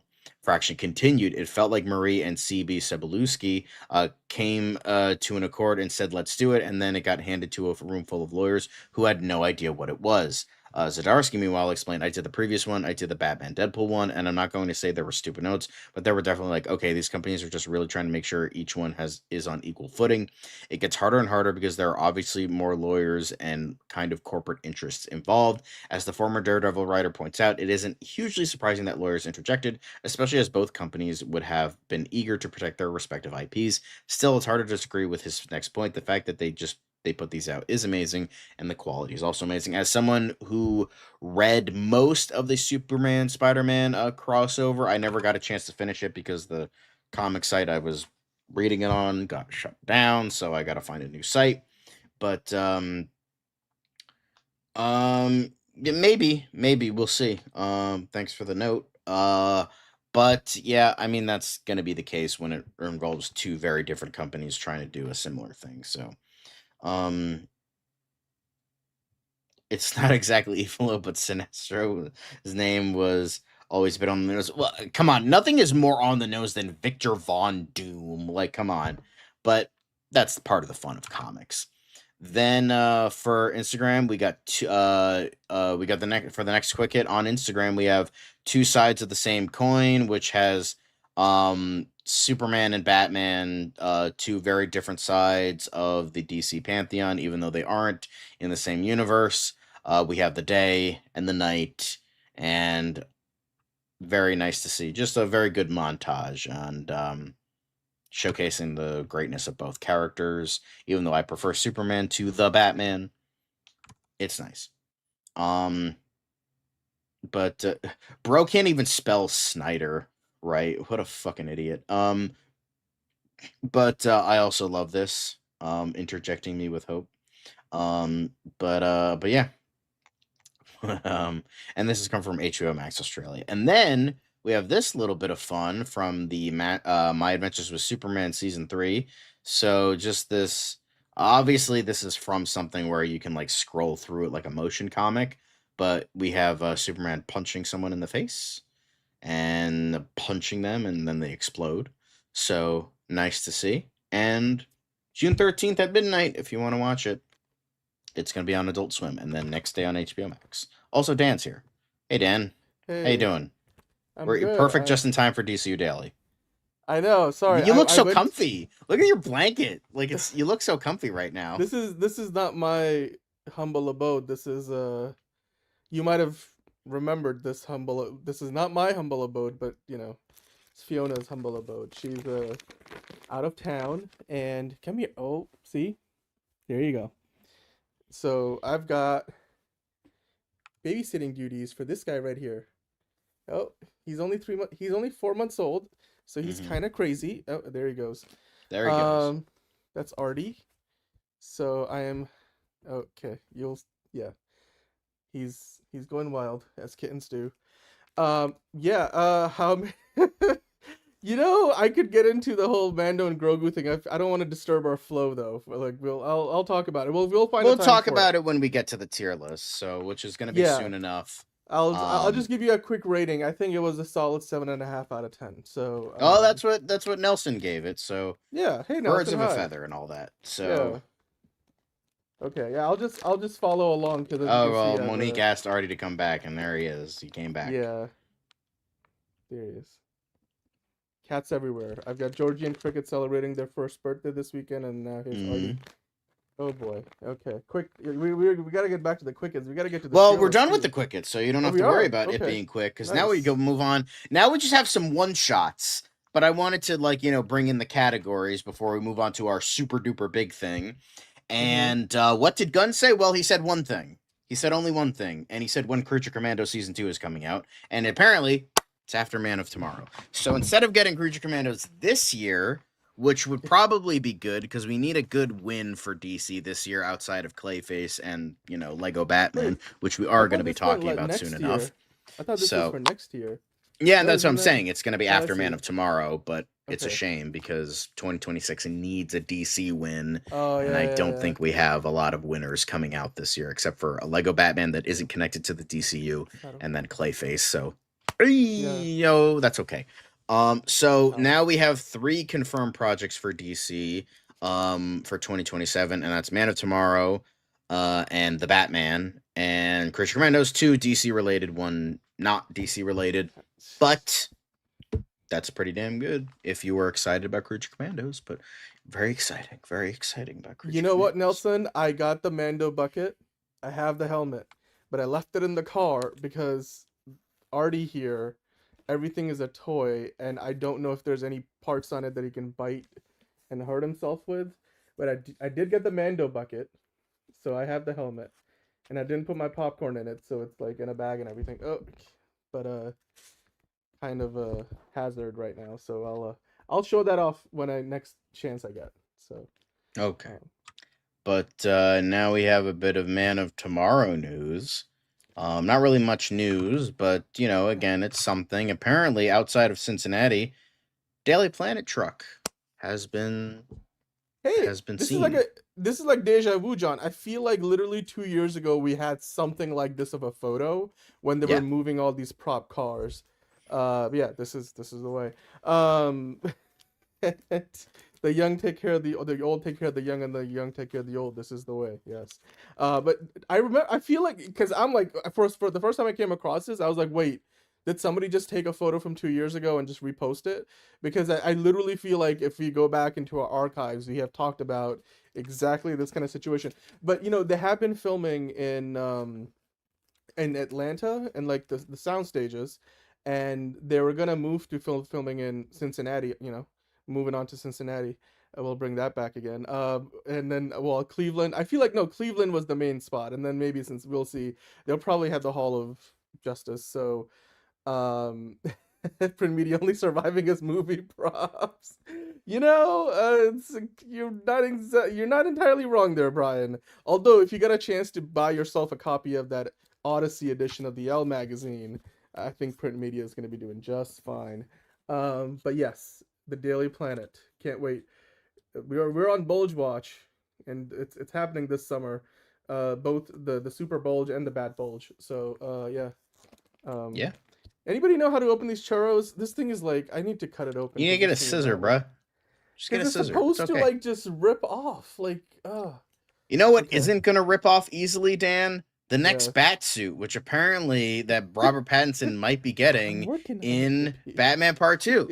So apparently, according to rumor, that Robert Pattinson is getting another bat suit. Daily Kryptonian and Entertainment Reporter confirmed with staff on the WB tour that the Batmobile was not on display due to being used for production in the Batman Part 2, but the Pattinson batsuit remains on display on the tour. The Batman Part 2 has started filming about 2 weeks ago, mainly second unit stuff, as we talked about on the show. But so it seems like ya boy might be getting a new suit, which is good because that first suit's kind of dog shit. So, it's nice that he would get an improvement for, he's trying to work out stuff in regards to like trying to be a better hero and all that. So I hope that he gets a better suit rather than whatever the fuck garbage they gave us in the first movie. So Is my camera back on? Oh wow, okay. Artie's just clicking things. I was just gonna say, it's more like they have multiple suits and they're only doing second unit stuff, so they probably don't need the suit. Like I'm just saying, this is not a guarantee we're getting a new suit. We're probably gonna get a modified suit or something that's. But it's just. I can dream, Dan. I just fucking hate the armored look. Honestly, I prefer bat nipples to the armored look at this point. Like, give him some fucking nipples. Like, I'm just so sick of this armored look. It just looks terrible. I hate it so much. Like, I want the clean kind of spandex look. That's what I want. Like, but it's not realistic. Yeah, it's a fucking billionaire that fights crime. It's not supposed to be fucking realistic. Matt Reeves. Okay, just I want some hope. No, I mean I get it. Yeah. Well, I guess like I would say I wouldn't say it's the best one, but the Batman Returns one is definitely up there. I like that suit a lot. That's because it was essentially a better version of the '89 suit. It had the better logo. The cowl looked like it fit better. The cape looked like it was better designed. So I would say Batman Returns is probably up there. I just am not the biggest fan of the all black suit. I just prefer black and gray or blue and gray. But for what it was at the time, it worked and I liked it. Although I'm more like the fake ab looks of the '89 rather than like the metal plating of Batman Returns. But overall, Batman Returns is a better suit. And I will say I don't mind the Val Kilmer suit, either version, the one with the bronze logo or the Sonar suit. One that Nicole Kidman was ogling over. Black rubber. Yeah. I love how they say rubber. Like, you're outing him. Like, really? No, it's Kevlar, I swear. It's like, why are you saying it's rubber? Why the fuck would you say that? Why would you admit that to the audience? Like, it's not supposed to be rubber. It's supposed to be like, it's a Kevlar polymer. Da, da, da. Like, something that doesn't exist so it could protect him. Rubber ain't protecting you unless it's, like, from electricity. But, like, unless you're fighting Electro, then that's not going to be a thing. But, I just remember in Batman Begins, they make fun of it almost. It's like, did you get mauled by a dog? It was a big dog. It's like, it's just because. And then he's like, I can't do rubber suits no more. Like armor plating, it was like I love how they kind of like Nolan kind of like cheekily addressed that in Batman Begins. You know what else is cheekily addressed, Dan? Apparently SpongeBob in the Lego Batman game. Because they mention it in here, like during an Easter egg, you could see the Easter Island hen and the pineapple from SpongeBob, and they're right there. You can kind of see it. It's kind of an awkward angle, but you can see right there the pineapple. Not Patrick Starr's rock, because fuck that guy, but Squidward, pineapple, and SpongeBob's. Squidward's Easter Island hen and SpongeBob's pineapple do make a Squidward's pineapple? Ooh. Squidward's Easter Island head and SpongeBob's pineapple do make a cameo in Lego Batman. And with that, I think the Batman Begins suit is better than the Dark Knight suit. The Dark Knight suit just looks weird to me. Like, his head just doesn't look right. The Batman Begins suit looks like an actual bat suit. But yeah, so I'm gonna say this. I'm gonna talk about some Lego Batman because I made fucking leaps and bounds with Lego Batman this past Memorial Day weekend. Because I don't remember where I left off when talking about it, but I was so I made it through chapter 2, I made it through chapter 3, and I have just started chapter 4, as well as doing a lot of open world stuff. So essentially, chapter 2 is the Burton movies. It's Batman and Batman Returns, although slightly tweaked, because essentially in the Lego Batman Legacy of the Dark Knight world, it's essentially like it's using the movies, like, and the vibe of the movies, but like using it as like just like a way to tell its story, like its own. It is its own story. This is the Lego Batman Legacy of the Dark Knight universe, but it's just using movies and lore from the movies to tell its own story, but also comic book lore and doing its own thing to make it sort of work. So I like how they're essentially doing their own thing, but using the movies. So the Burton movies are mainly chapter 2, because although instead of fighting Catwoman, Catwoman is your sidekick. Just the thing is about the Lego games, it's co-op. It's always supposed to be co-op, so you always have a main character and then the sidekick. So with that, Catwoman is your sidekick now, because I mean Catwoman is essentially an anti-hero now. Like, she's rarely an actual villain unless she's like leaving Batman at the altar and then he cries about it for fucking 30 issues. Thanks, Tom King. So there's that, but like she's mainly like a good guy here, but like, you know, she's a thief and all that. But it's essentially they're doing the Bruce X Selina thing, which I will say is the one decent thing that Tom King tried to make canon until he himself fucking ruined it because he's a piece of shit. Anyway, that's beside the point. But so the Burton movies are chapter 2, a lot of fun. You fight the two, because essentially you fight two big villains for every chapter. Is you have the first villain and then the final villain. The first villain is the Penguin, and he's in the duck boat. It's great. They reference It's Always Sunny. I think I mentioned that. And then you fight the Joker, where essentially the big finale is the parade in Batman 89, which is not obviously the final. They essentially mix the actual final fight and the big parade. It's essentially one sequence where Batman and Catwoman go to find the Jonkler, and essentially instead of they beat him, and it's actually really funny with how they do it. So if you remember in the Batman 89 movie, Joker falls from the cathedral and he dies, but in this case they make it so that it's a float, like it's a cathedral looking float. It's really funny with how they do it. So if essentially Selina's kind of replaced Vicky Vale in this case. Vicky Vale doesn't have like a big role in this game, in this game. So it's mainly she's replaced with Catwoman. So they have this whole thing. And Dan, I think you would appreciate this a lot, where so Joker falls from the cathedral like float thing, and he lands face down, and he obviously doesn't die in this case. Like, Joker doesn't die because they have to continue on later on with another certain movie. And I like what they did. So he face plants, and he face plants on like a bunch of bricks. And so when he like leans up, you could see that he has scars now. And he's like, and then he says the famous line that introduced Heath Ledger's Joker: "If what doesn't kill you just makes you stranger." So, you know, I feel like that was a good, because you know he's gonna come back because the Joker, because they have to do the Dark Knight later on. So, and they made him look more like Heath Ledger. So I'm like, that's funny. I like how they did that. That was very cute. So then chapter 3 is the introduction of Robin, as well as you fight Two-Face, who was how he becomes Two-Face is actually really funny. I won't spoil it because it's so ridiculous. But so you have him as Two-Face. He quote unquote kills Robin's parents, but he does.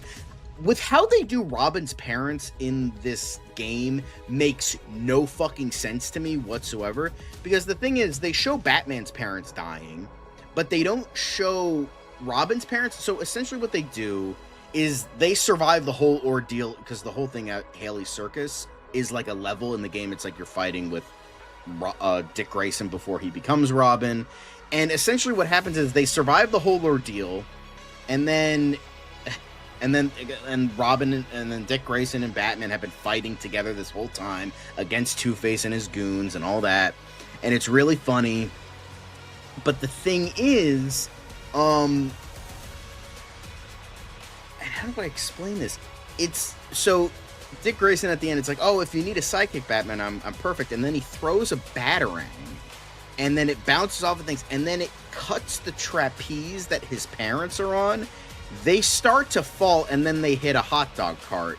And then he's like, oh, I think I'm fired. And then Batman's like, yeah, let's get you out of here. And then he just adopts him, but it's like, his parents didn't die, so it's just like, did Batman just fucking kidnap him? Was he fired? Did his parents give him up? That is a weird thing to jump. Like, the mental gymnastics, no pun intended, were just kind of fucking weird. And it's just like, why didn't you just have fucking Two-Face kill his parents? It makes no sense. You saw Batman's parents die. I mean, they have to cut it because it is a kid's game, where it's like, Joker shoots them, well, Jack Napier shoots them, and it just like, there's like a series of cuts, and then they're just lying down and you don't see them and all that. So, you know, it's just weird how they do that. And I'm just like, why not have Two-Face kill them? That's like the one weird story issue that I had. Everything else is great. That was the one weird issue I had, because I don't know why they fucking did that. I was just gonna say, that feels about as well explained as what they did in Batman Forever. No, I mean, like, right? Dick Grayson takes the bomb out, he dismantles the bomb, and then I think Two-Face like cut the trapeze, and then they fall to the ground, they all die. So it was his parents and his uncle. His uncle was cut from the game. So, yeah, fucking Batman's parents died. So it's like, you have to show Batman's parents, but you can't show Robin's parents. And maybe because it's like, I don't know, it's just like, he's such a cheery, I don't know why. Because literally every, like, reason as to why, like, oh, they made that choice makes no sense, because Batman's parents die. So, I don't know. It's just fucking stupid to me. I think Chris O'Donnell's Robin was meant to be like a minor. Like, they clearly cast old for that role back in the 90s. So, I think it was just like, he didn't really like adopt him. He was just like, hey, I understand the struggle. You can come live with me if you want. And he's like, I hate you, Dad. Fuck you. And then like there was that whole thing. But chicks dig the car. That was Batman and Robin, not Batman Forever. Anyway. I'm just saying that, you know, that was the natural transition of that. So Chapter 3 is essentially the Joel Schumacher movies. You have a little bit of Batman Forever, and you have a lot of bit of Batman and Robin. The secondary villain is Poison Ivy, although she doesn't like become Poison Ivy until the final fight. She's just Pamela Isley that's gone crazy, and then actually, you know, fucking gets shot with chemicals literally before the final battle, and then she becomes Poison Ivy. But, you know, still a lot of fun. You get a lot of stuff as Robin. You got a lot of great skins and all that. And it's you know, it's a lot of fun. It's very ridiculous, but there's also, you fight Kite Man a little bit. Kite Man shows up. A lot of, like, lesser villains, like, show up, like Kite Man, Condiment King, Clue Master. He has his own thing of, like, because there's the Riddler puzzles in the game. That's why Riddler isn't a major villain in Chapter 3, is because they've had the Riddler puzzles. So, they also have Clue Master puzzles, Clue Master clues, in the game as well. And those are pretty fun. I like going across the world. The Riddler puzzles are fine. They're easy enough that they're like, there's a bit of a challenge, like, for a kid, but like, they're pretty easy to figure out. But yeah, so Chapter 3, a lot of fun. Now I'm starting to get into Chapter 4, because which is now Batman and Robin still, as well as animated series. They bring in some animated series aspects because now you have Batgirl. It takes place years later. What is supposed to be years later. With Batgirl is now older. Robin is on the cusp of becoming Nightwing. So so you have that. So Batgirl becomes like, the new sidekick while Nightwing is off pouting and being a fucking annoying teenager. So you have that. Fuck that. And and I haven't played a lot of Chapter 4. The opening level is Firefly, actually, which I did not expect. He actually has a pretty decent role and not much of a major fight or anything, but Firefly shows up, and then you have, Arnold Schwarzenegger's Mr. Freeze come in, and what they did, what I really liked, what they introduced, is instead of Alfred dying for some fucking reason, and it just so happens to be the same fucking disease that Nora Freeze has, because sure, why not? Oh yes, this incredibly rare disease, these two people associated with this net of 4 people just so happen to have the same disease, but Alfred's isn't as terminal, so he gets the fucking cure. So, whatever. But yeah, so they make it so that Jim Gordon is frozen, but it's like a chemical compound where it's like a special kind of ice, so they can't just melt him because he like stays frozen. So I like that. I like that a lot. So, then there's like this whole like kind of vengeance aspect with Batgirl, like, oh, she wants to get vengeance on Mr. Freeze for freezing her father, so you kind of have that aspect as well. So yeah, I think so they do. So I haven't gotten into Chapter 4 too far yet, so I've just fought Firefly. They just got the horrendous ice suits from Batman and Robin, which I will be getting rid of once I play the game again because they're garbage. So I'm gonna, so that's pretty much it so far. So like, again, it's so fun. It's one of those games that just keeps getting better and better. Like the first chapter, I was like, okay, this is pretty good. Like it's mainly a tutorial, but it's kind of repetitive. And then Chapter 2 is even better. Chapter 3, I would say, is maybe even better than Chapter 2. And then, God, those fucking suits. I don't care what anybody says. They're fucking terrible. They're so busy. They're so in your face, and it just doesn't work. Yeah. Thank you, Conquest. Awesome. But yeah, it's been such a fun ride. I love exploring this Gotham. I wish I had more time to play it. As well as the fact that my fucking PC becoming a jet engine nuclear bomb about to go off at any second, and how my room becomes like a fucking fire pit. So there's that too. But yeah, I'm loving this game so far. I like how, for the most part, each person has distinct powers, and like Catwoman has a whip, Batgirl has like a hacking hackerang, as well as a drone to highlight Barbara Gordon's like techno aspects. But this is in terms of what's worse is the ice suits, easily. I would say the Flash Batman suit is pretty much everything that's great about the 89 and Return suit, but modernized, and I think that it's a shame that Michael Keaton was wearing it. But yeah, I love this game. It's fucking amazing. If you have the money, go play it. I'm still having a lot of fun with it. I really love the upgrades, the gadget upgrades. You can go into Batmite's store and like buy suits and like stuff for the Batcave if you want to like personalize stuff. Honestly, you're not wrong. I actually do have the Batman vs Superman Batmobile. Oh no. Ooh. I'm pretty sure the Ben Affleck suit's probably worse. But yeah. I did a Bat suit tier list way back when. So you can. It's like a fucking like 2 hours long. So if you want to go watch it, I rank every suit that has ever appeared in live action, at least all the ones that I could find. So, oh god, that would have been so much better. Fuck me. But yeah, good stuff. Lego Batman, go play it if you can, because it's fucking phenomenal. And I'll keep going with these progress reports. So now we have to move on to the final bit of DCU Daily is Summer of Supergirl, because we have so fucking much Supergirl stuff to talk about. So let's get into it, shall we?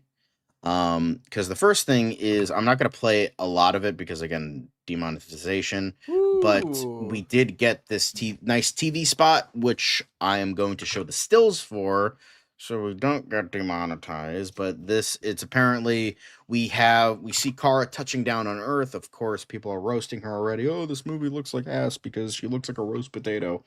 All right, sure, whatever. It definitely has like that Christopher Reeve, Richard Donner aesthetic. I feel like, you know, but like kind of modernized. Yeah, it's not super. Well, the cat he's playing. Like, I can't.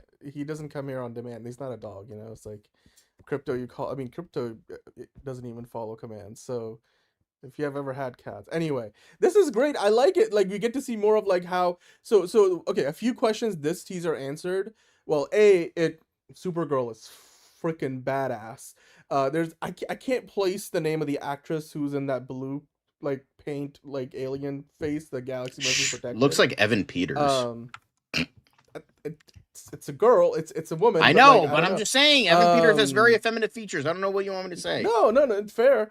But also, like, I feel like that also, I'm like, the Guardians of the Galaxy comparisons are right 100%, there. 100%. But what I will say is Supergirl is badass. Lobo, it feels like the amount of stuff they're giving away, I hope we get plenty of Lobo, because I'm like, they can't be giving away everything, right? Because I feel like we're getting more and more Lobo the more of this we get. But it seems like actually a lot of it's from the same sequence, so it might just be that he's in there for that part.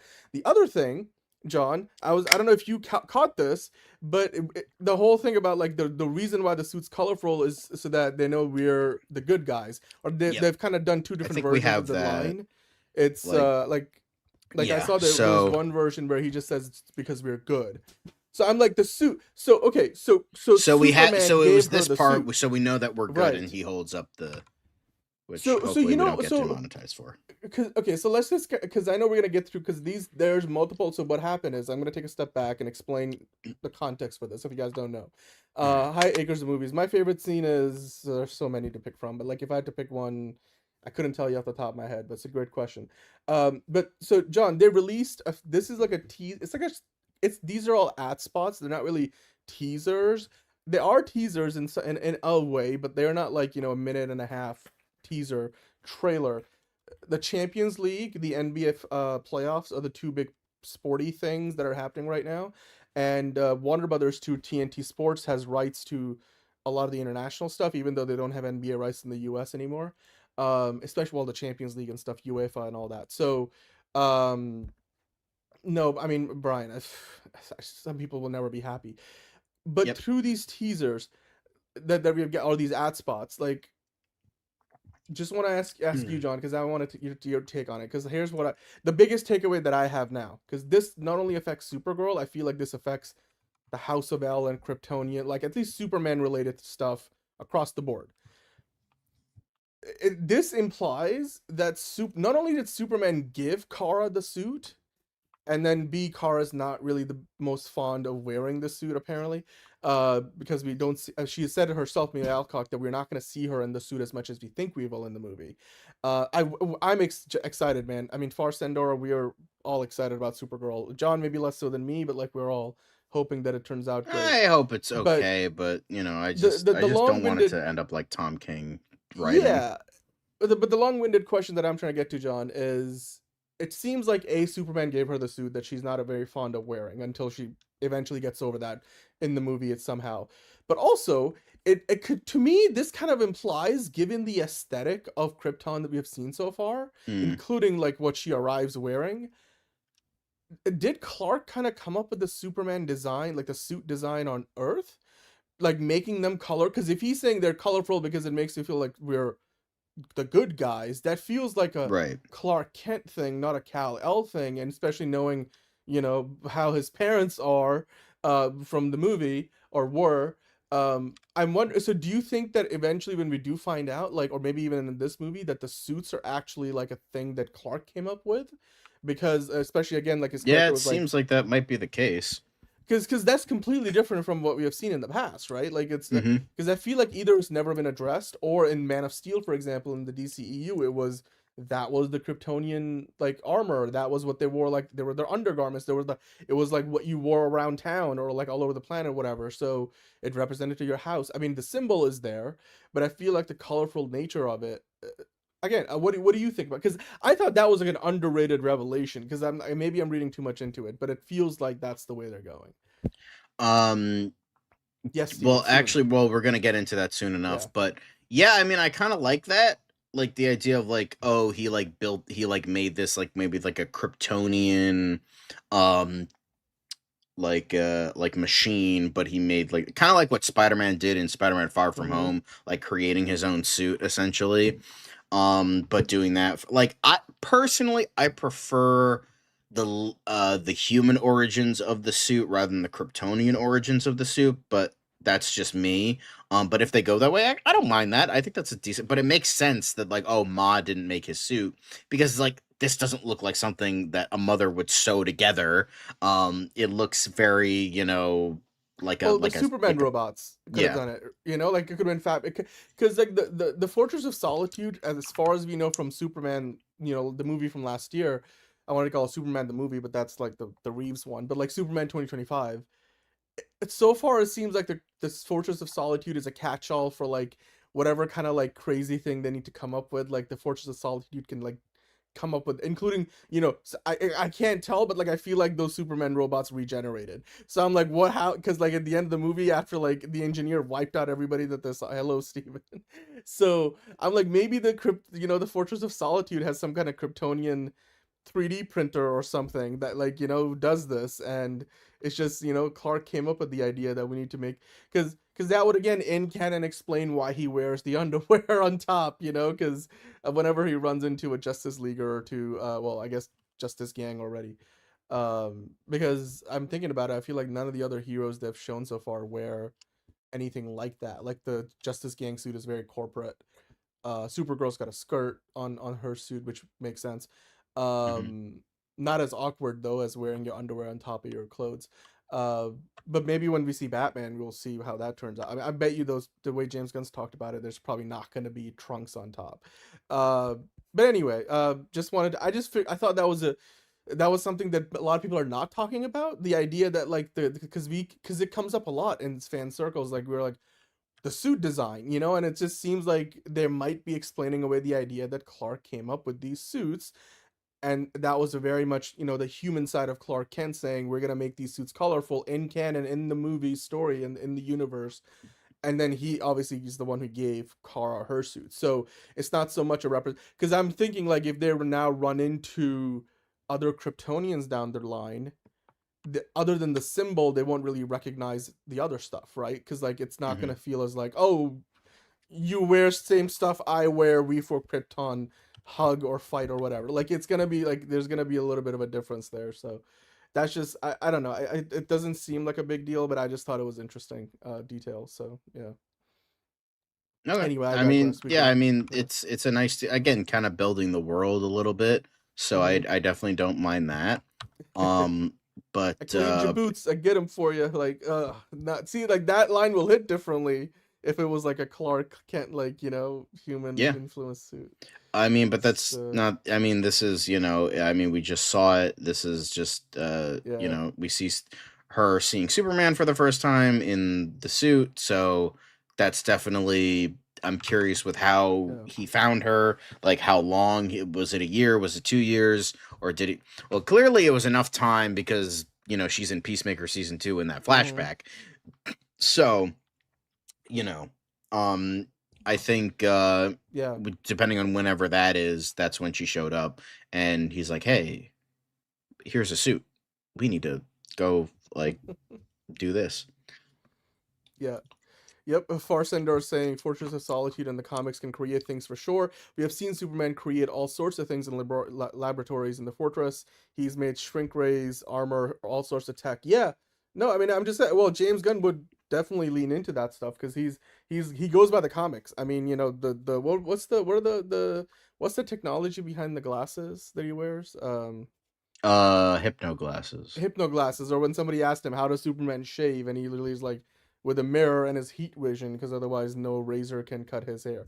So like James Gunn is very comic book aware. So like in terms of origins and like those kind of like little details. So again, I wouldn't be surprised. It's just I feel like that's gonna have an impact on like any future. Because you know what though? Because that would also explain away why Krypto on Krypton never had a cape, but why he has a cape when he's hanging out with Superman.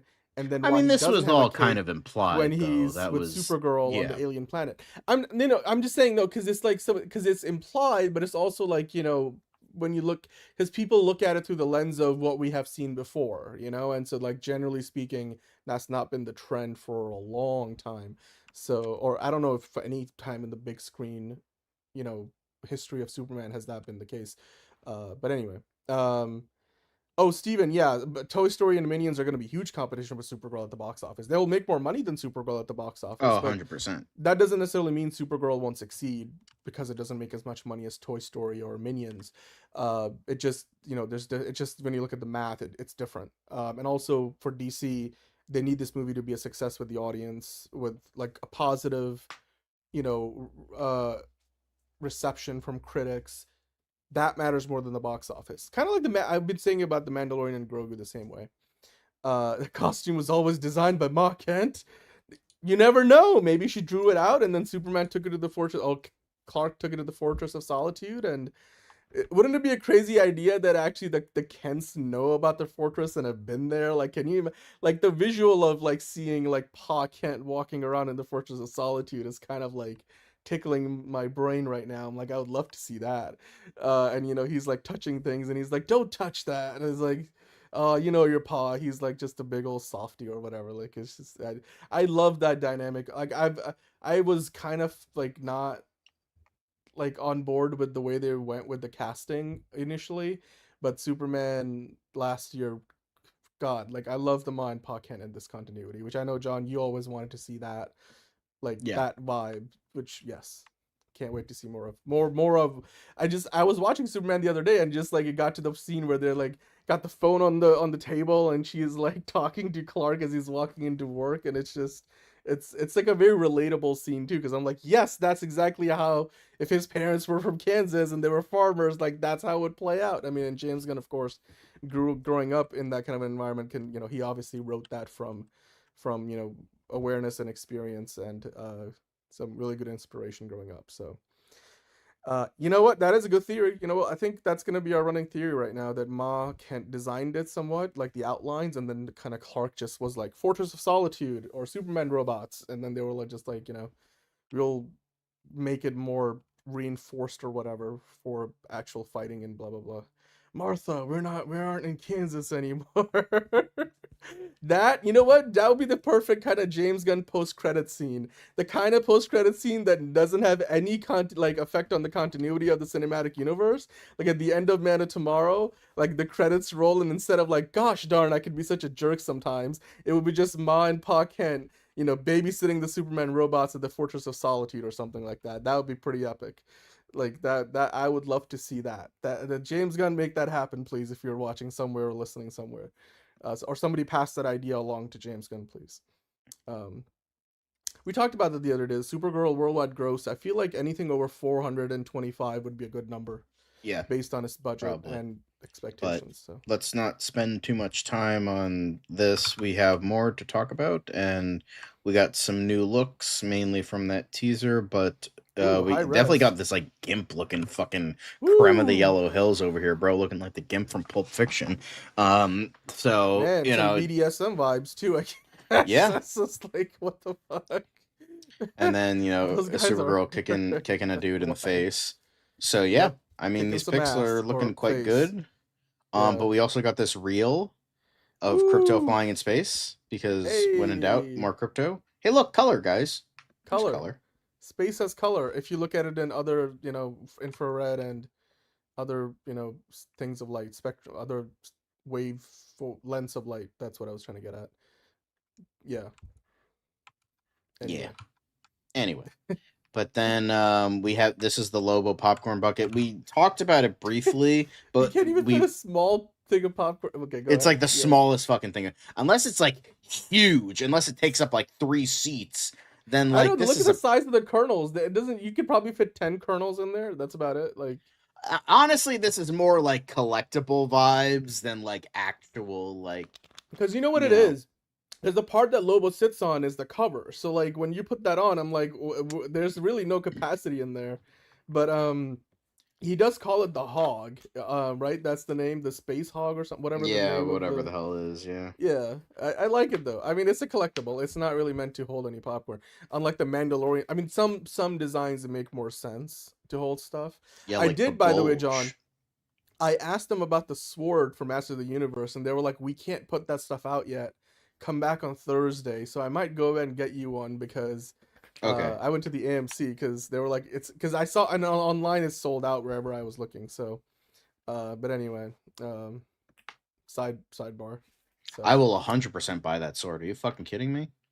I want that sword so badly. I'll pay you the money to fucking get the sword. If I get it, I'll just send it to you. I'll just like ship it to you for free. No, all good.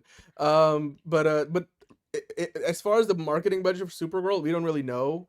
But if the reported budget for the movie is 160 to 70 million, like 160 to 170 million, I'd imagine DC and Warner Brothers would probably spend 50 to 80 million marketing it. So yeah, you add that up, and then we'll talk about the numbers later. But let's keep going.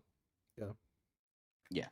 But then speaking of Lobo, we have his hot toy because the main man never misses a bounty, especially a Kryptonian. I love how they're hiding the face on purpose because that's the part that everybody will go for. Like how accurate is the detail on these? Yeah. But the rest of that looks pretty solid. Like that looks damn good. But he's not the only one that got a nice hot toy. But Supergirl, in fact, got a nice hot toy as well. Look out! A new hero takes to the skies, but she's not the only one out there. So. We have a hot toy, and she's looking quite good. Like from the body point of view, it looks pretty damn good. But again, as you said, they're not revealing the face because just don't put it in a jar, ladies and gents. Just as long as you don't do that, we're good.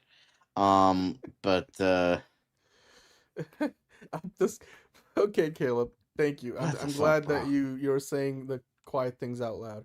But anyway, let's keep going. But let's move on. Apparently, Millie just rocking it, like no matter what, CCXP, not listening to the haters, just being awesome, just being fun. I think this was at CCXP or this was at something. I forget what it was. Yeah. No, this was CCXP Mexico. Okay, that just happened recently. So again, she was just being on the promotional tour essentially. Like she's repping the movie, and then in between that, she's gone and been filming some stuff for Man of Tomorrow. I don't know how long she was on set for, but I mean, Millie Alcock's she's going through the car wash as this in the industry. She's hitting all the marks on the tour. Mm-hmm. We don't know yet if they're gonna do like a proper press tour city to city, but they did tease that.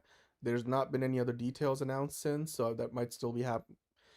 Given how close we are, I don't know if that's still happening, but like the fact that they put out a reel a while ago. But anyway, this was funny, John. It turns out, that DC is still the house that Batman built, even if you ask Millie Alcock, because growing up, her favorite superhero was indeed Batman. Although I will say when she answers the like when you're a kid, of course your favorite's Batman. It's everyone's fucking favorite. It's like 99.9% of people love Batman. Why? Because he looks cool. Like that's easy. He dresses in black.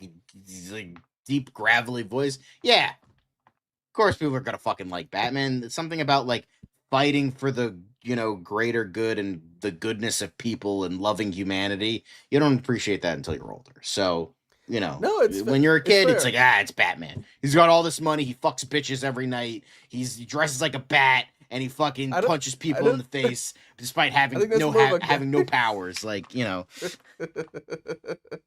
what I was just I was gonna say though, her answer, Millie Alcock is like, she doesn't seem like the kind of person who necessarily was into superheroes growing up. So you could kind of tell that she was like, all right, well, I'll just say Batman, but like it wasn't like I don't know if she sincerely like was a huge Batman fan growing up or like was a big comic reader or watcher of stuff, but I mean, again, there's more Batman media that exists through animation, live action, and everything, uh, because he's such a popular character. But anyway, yeah.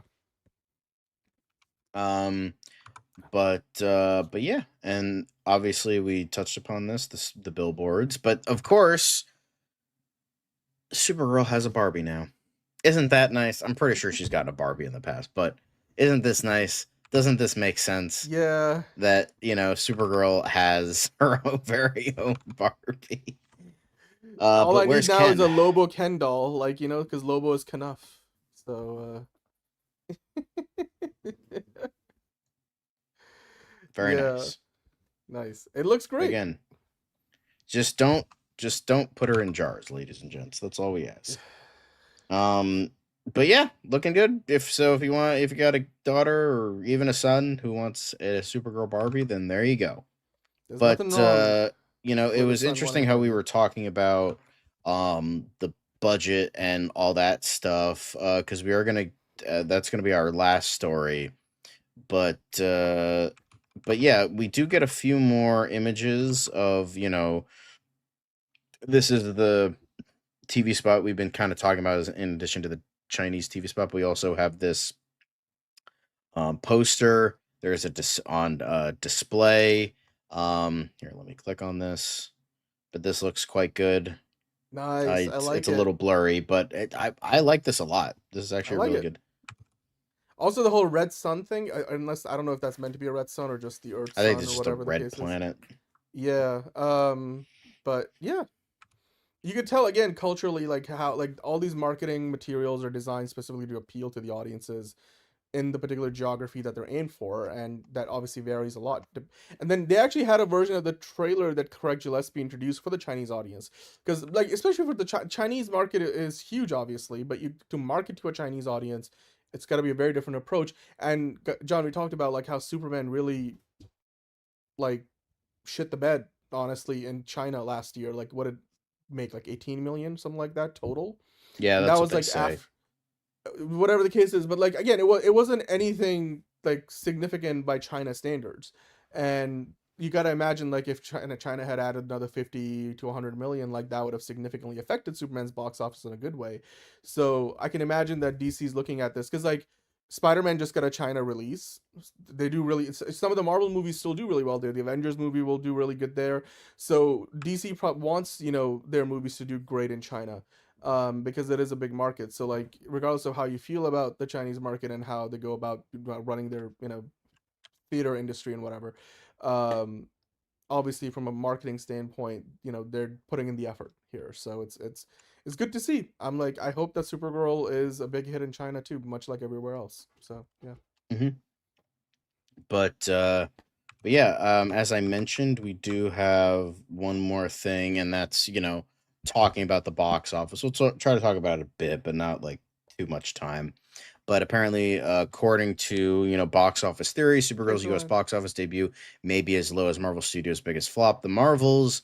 Supergirl swoops into theaters next month, and all eyes are now on whether The Woman of Tomorrow can continue DC's studios' momentum after Superman grossed over $624 million worldwide last year, making it 2025's highest grossing superhero movie. Thanks to the DCU, DC remains a tarnished brand.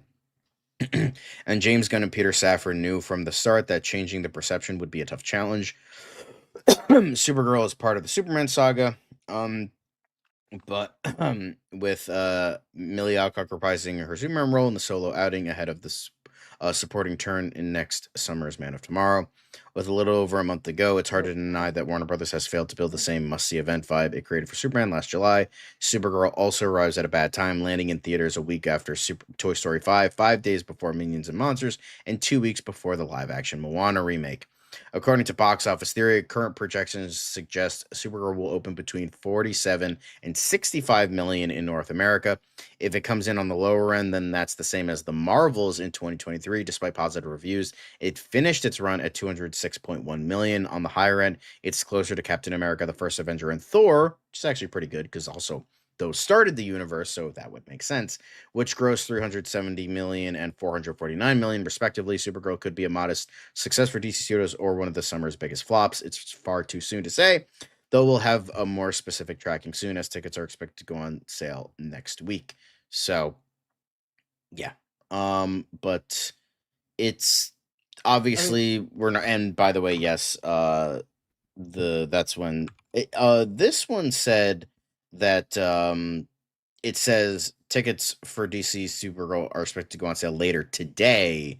So I don't know if they're on sale right now or what, but they're at least either on sale right now or will be on sale soon. So yeah, I mean the 23rd, when this article was posted, it was technically last week, so I think it's today. I think the Supergirl. Okay, so they were it's been delayed, so it looks like they were supposed to release on Memorial Day.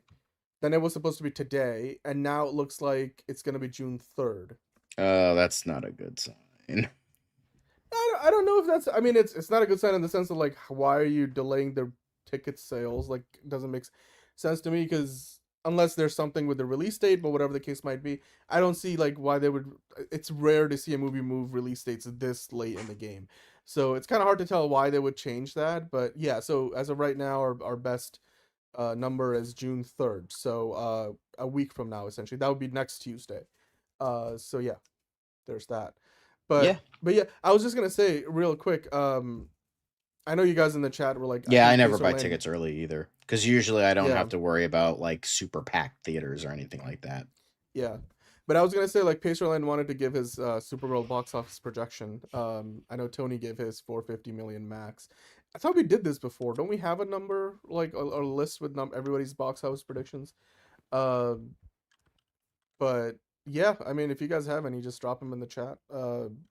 I still think 400 to 500 is probably, that's a range. I'm gonna say like maybe 450. That would be my safe, but like Tony's saying, it's just there's so much competition around it, and it can definitely overperform. Like John, I don't know if you talked about Obsession earlier. Obsession is a different scenario because like it's $1 million to make the movie, makes 80 million. It's kind of like closer to Joker in terms of like, you know, the amount of money spent versus what it's made, and therefore how profitable it is. But Supergirl, I don't think there's any, you know, like 170 million if they did spend that much indeed, and whatever the marketing is, if they're 200 million into it, let's say, more or less, 400 plus is profitable. And you know, like, as long as it sells well with merchandising and stuff, and it looks like they've got some good partnerships with the marketing, like whenever there's a brand that's partnering with you, they're shouldering some of the burden of that marketing that goes with it, so you don't have to spend that money yourself as a studio entirely.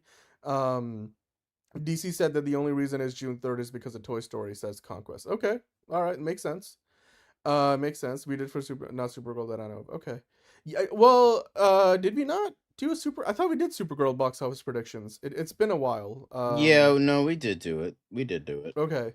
Oh, I see. Conquest, because Toy Story dropped their tickets today, Supergirl is gonna move theirs to next week, so it doesn't clash. That makes a lot of sense. It makes a lot of sense. You don't want to like have, because now you're getting to this busy summer movie season. So, well, Sydney Sweeney could be, because Sydney Sweeney didn't save Madam Web, so I'm just saying Sydney Sweeney might be great at, like, you know, certain things, but it's not like she's gonna drive the box office of a movie of that scale. It's just stars don't matter as much at the box office these days as they used to. I think Blue Dot Fever is more along the lines of concert ticket sales rather than movie ticket sales, but yeah. But we will keep an eye out on, you know, what the projections are looking like, because we talked about it the other day. Like, Box Office Theory put out their numbers. The Puck, like Scott Mendelson had a analysis which you talked about. So there you go. But yeah. Let's see if you guys have any predictions, though. Let me know in the chat, because I'd love to bring them in. I did want to mention again, just to do the math. if it opens somewhere between 50 to 60 million, and then that's domestic. So let's say 50 to 60 domestic. Now, just for comparison's sake, The Mandalorian and Grogu just opened to like 100 million 4-day Memorial Day weekend, and then added like another 60 or so million internationally.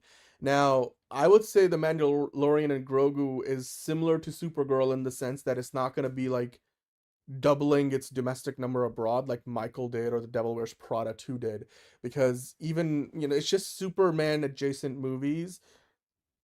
They don't do as well internationally. Like Superman didn't do as well internationally as we thought it would, because they feel like these are very American, American identity, American spirit kind of adjacent movies. So, and obviously, the image of America around the world isn't not that great right now, and it's kind of hard. As much as they try, it's kind of hard to get away from that. In terms of like how most people perceive these set of characters, especially like any super like that House of L characters. So. That being said, if Mandalorian did 60 million internationally, 100 million domestically, which by the way is pretty bad for a Star Wars movie, but again, Star Wars hasn't been in theater for 7 years.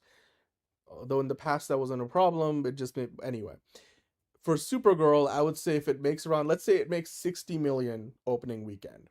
I feel like it can do better than that, but let's just say it makes 60, and let's just say it adds another 40, 50 internationally. It makes over 100 million worldwide to begin.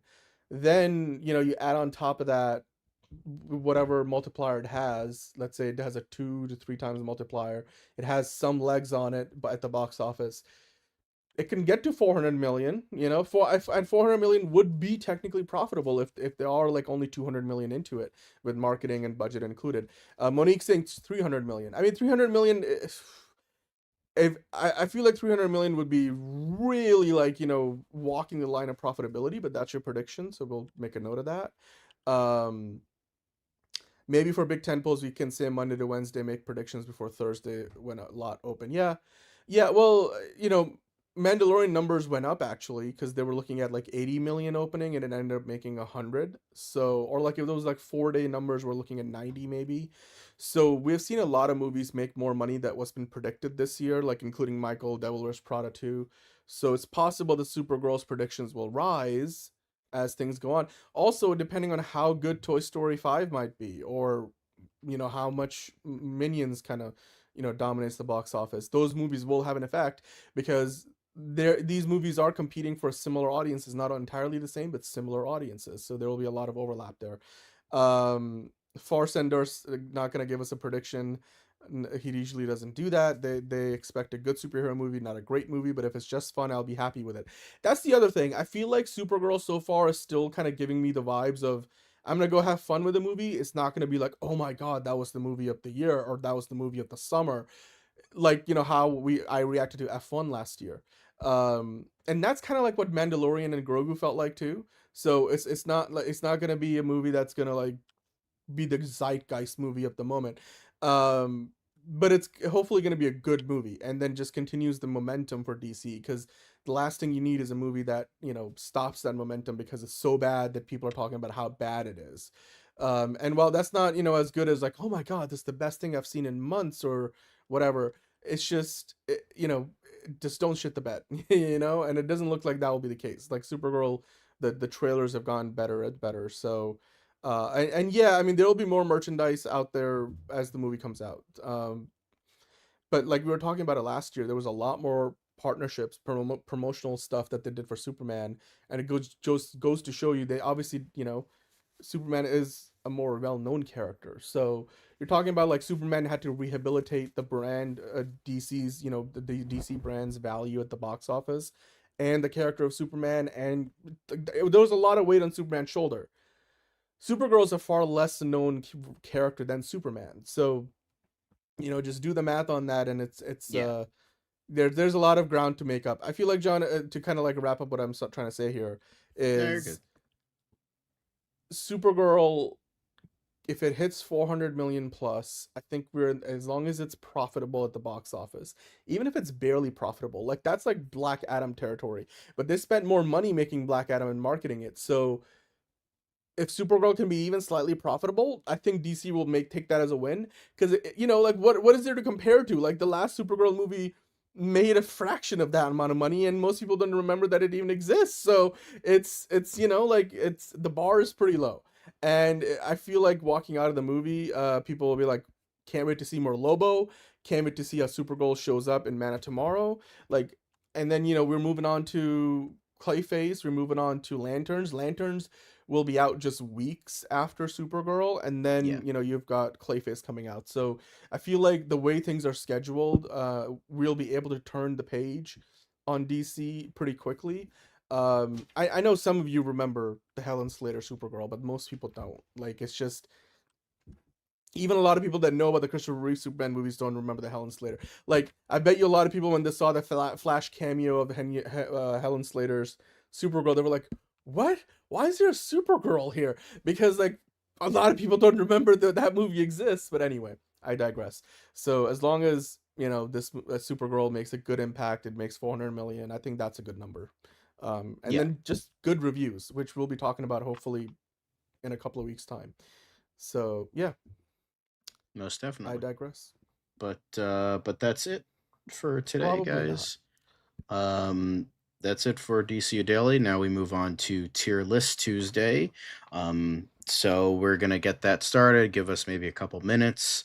And we are ranking Star Wars films. So we will have the 12 movies that have been theatrically released, as well as Dan's new thoughts on the currently out Mandalorian and Grogu. So we will be talking about that and so much more. So we'll see you later for that. It's another project that's been blessed from the beginning. There's the shot right there. That. Okay, we don't need to see right there. Hey, buddy. Eyes up here. Now you want to get nuts? Let's get nuts. Here we go. Victory mine. Ask me how am I doing? I'm telling you really I'm doing sublime. I never wait in a stewardess line. I just go do it. I'm moving my time. Really had nothing to do with it. How am I moving? I'm moving like you want to shine. Follow my lead. Don't listen to lies. I had to put me all in the line. That's why I know that victory's mine. I prefer Jared Leto. Hunka hunka!